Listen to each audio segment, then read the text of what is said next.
Au nom du Père, du Fils et du Saint-Esprit, ainsi soit-il.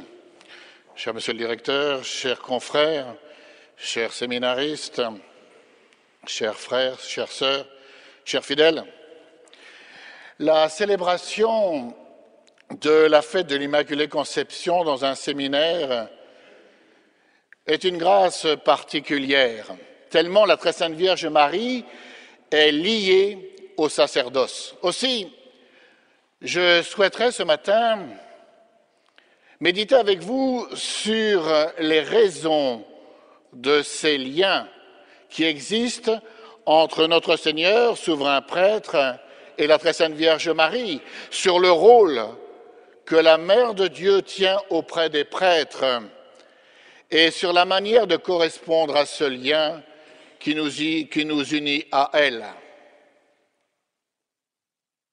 La faute originelle ayant été commise, nous lisons dans le livre de la Genèse que Dieu fit la promesse d'envoyer un Rédempteur par l'intermédiaire d'une femme qui écrasera la tête de Satan, cause de cette chute.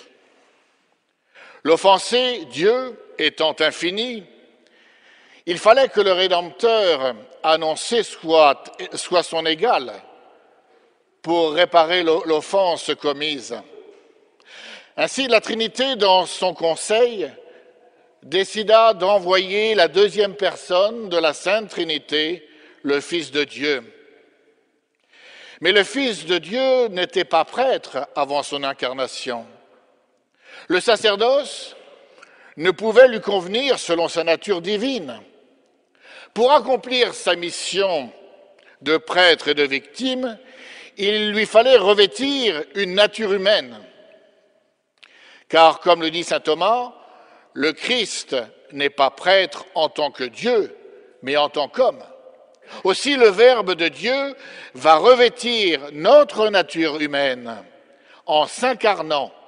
Le Christ va alors être oint d'un crème incréé, il sera prêtre et victime. Pour recevoir un tel trésor d'une valeur infinie, Dieu a alors préparé le sein très pur d'une vierge, celui de la Très Sainte Vierge Marie. Il l'a fait en la préservant du péché originel, comme vous le savez, et de toute souillure. Elle est ainsi la première à profiter de l'incarnation. C'est dans ce sein très pur que notre Seigneur Jésus-Christ a reçu l'ordination sacerdotale. Elle en a été le sanctuaire béni. Elle a accepté de recevoir en elle Jésus-Christ, prêtre, qui communiquera son sacerdoce par participation à ceux qu'il appellera plus tard pour continuer à sanctifier les hommes et à perpétuer son sacrifice jusqu'à la fin des temps.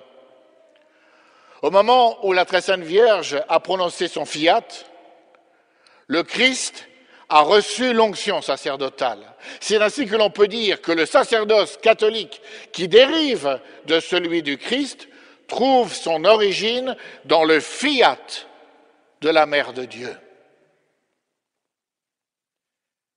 Le Christ est prêtre selon la chair, et cette chair, il l'a reçue de la Très Sainte Vierge Marie.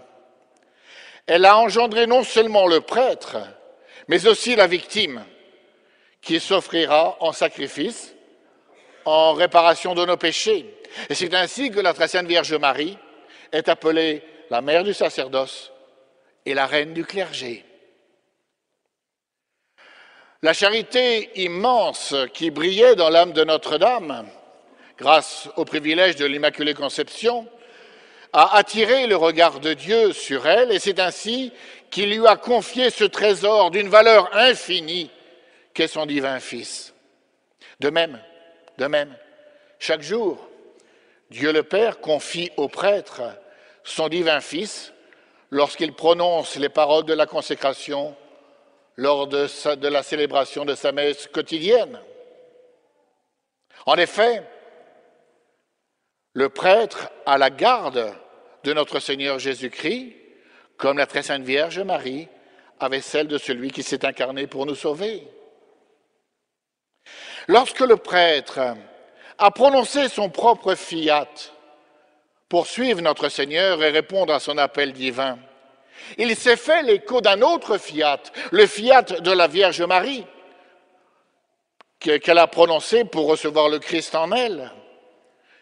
De même que du fiat de Marie dépendait le salut de l'humanité, et bien de même du fiat de celui qui est appelé au sacerdoce par notre Seigneur dépend le salut d'un grand nombre d'âmes. La très sainte Vierge, le jour de l'Annonciation, a posé un acte de charité immense en acceptant de devenir la mère de Dieu. Elle l'a fait par amour et obéissance à Dieu, mais aussi par amour pour les âmes, connaissant ce qu'elle aurait à souffrir.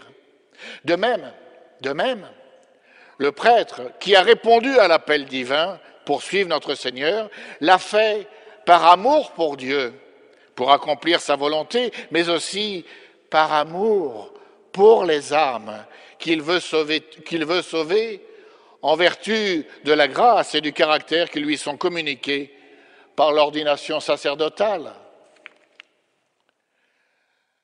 C'est au contact de son Fils que Notre-Dame n'a cessé de croître en charité durant sa vie terrestre.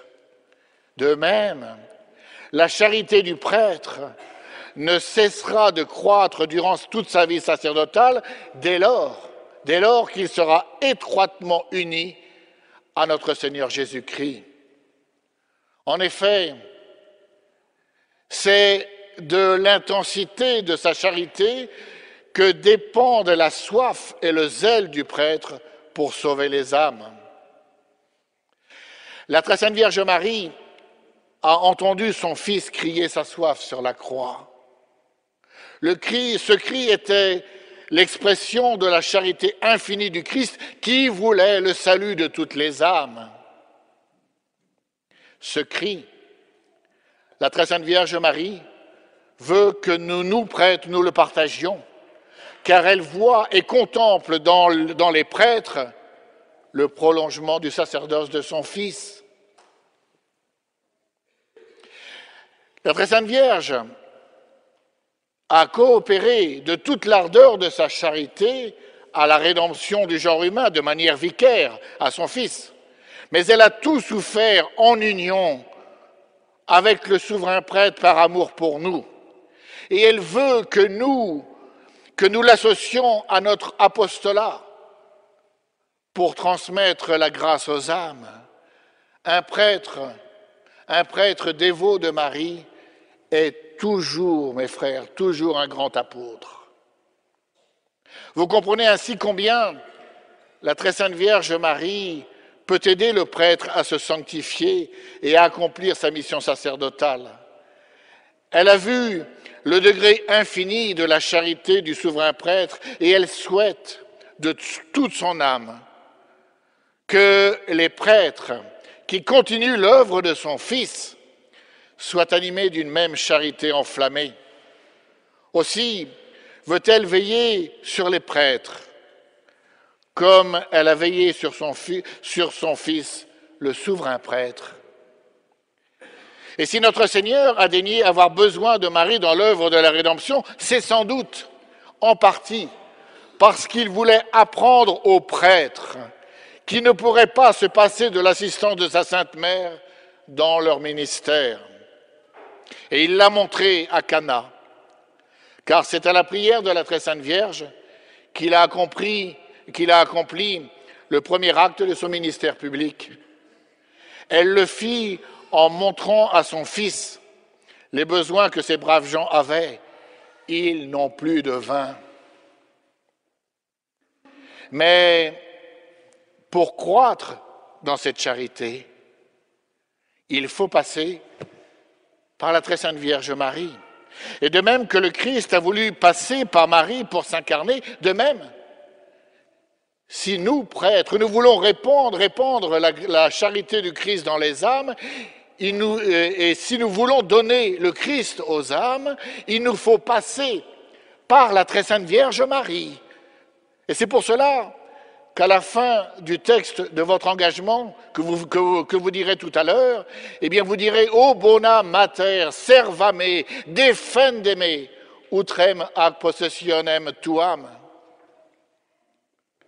C'est elle encore qui obtint par sa prière l'abondance des grâces du Saint-Esprit dont les apôtres avaient besoin pour être les colonnes de l'Église. Elle était au cénacle, au milieu des apôtres, comme une mère qui prie à la veille de l'ordination de son Fils. De sorte que si les apôtres ont pu faire l'œuvre gigantesque qu'ils ont accomplie, c'est grâce aussi à l'intercession de Marie. Sans doute, elle a assisté de ses prières les apôtres durant les années qu'elle passa sur terre chez Saint Jean. Elle demandait et obtenait pour eux les grâces nécessaires de leur mission, les grâces de prédication, les grâces de conversion des païens, les grâces de premiers témoins de la foi. Elle était là pour veiller à la fondation des églises, comme une mère qui prie à distance pour l'apostolat de son fils prêtre. Au ciel, sa royauté n'a plus d'obstacles. Elle voit et fait tout avec le Christ roi.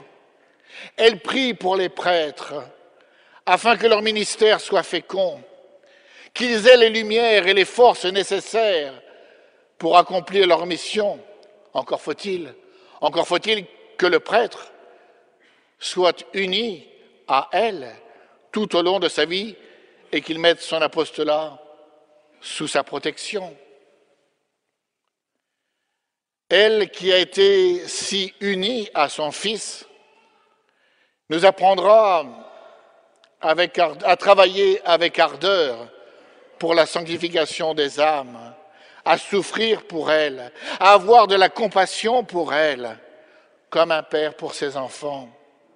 Aussi, vous qui allez dans quelques instants prononcer vos engagements dans notre fraternité Saint-Pédis, qui, par la volonté de notre vénéré fondateur, a été consacré à la très sainte Vierge Marie, demandez-lui cette grâce de vous faire participer à son privilège de l'Immaculée Conception en rendant vos âmes toujours plus pures, en grandissant dans la charité. Vous qui recevez chaque jour notre Seigneur dans la Sainte Communion et qui demain, s'il plaît à Dieu, le tiendrez dans vos mains et diffuserez sa grâce dans les âmes. De cette pureté ne dépendra pas, bien sûr, l'efficacité des sacrements que vous distribuerez, mais dépendra le rayonnement et la qualité de votre apostolat sacerdotal auprès des âmes qui verront en vous l'image du Fils de la Mère de Dieu. Voyez combien le sacerdoce est uni à la Vierge Marie. Et pour vous, chers fidèles, qui vivez à l'ombre de ce séminaire, cette fête de l'Immaculée Conception est aussi une grande source de grâce. Seule la Vierge Marie a eu le privilège de mettre au monde un prêtre. Mais vous, chère mère de famille, vous pouvez, par votre sainteté, votre piété, votre exemple et vos prières, favoriser l'éclosion des vocations au sein de vos familles, dont vous êtes l'âme, comme les mères de famille de Lou Monferrato en Italie, près de Turin à la fin du XIXe siècle et durant la première moitié du XXe, qui désiraient voir un de leurs fils monter à l'autel ou une de leurs filles devenir religieuse. Elles se réunissaient alors sous la direction de leur curé chaque mardi pour demander des vocations sacerdotales et récitaient quotidiennement cette courte prière que vous pouvez faire vôtre. Seigneur, faites qu'un de mes fils devienne prêtre. Je veux vivre moi-même en bonne chrétienne. Je veux conduire les enfants au bien pour obtenir la grâce de pouvoir vous offrir, Seigneur, un saint prêtre. » Et elles furent exaucées, car ce petit village a donné en un demi-siècle 323 vocations, 152 prêtres, 171 religieuses. Aussi, chère mère de famille, plus votre vocation sera grande, plus le bon Dieu sera enclin à appeler l'un ou l'autre de vos enfants bien disposés à son service. Combien de saints, comme Don Bosco ou Saint Pédis, doivent leur vocation à la sainteté de leur mère. Mais si le rôle de la mère est important, celui du père l'est tout autant. C'est lui, le père, qui transmet à ses enfants, par son exemple, le sens de l'effort au travail, le sens du sacrifice, de l'oubli de soi et du dévouement. Terreau indispensable à l'éclosion des vocations. Que vos enfants voient, chers pères de famille, que vos enfants voient en vous des hommes de foi, des hommes de prière. Qu'une grande dévotion envers la Vierge Marie imprègne vos foyers, notamment par la récitation du chapelet quotidien auquel il est bien que vous, pères de famille, vous participiez.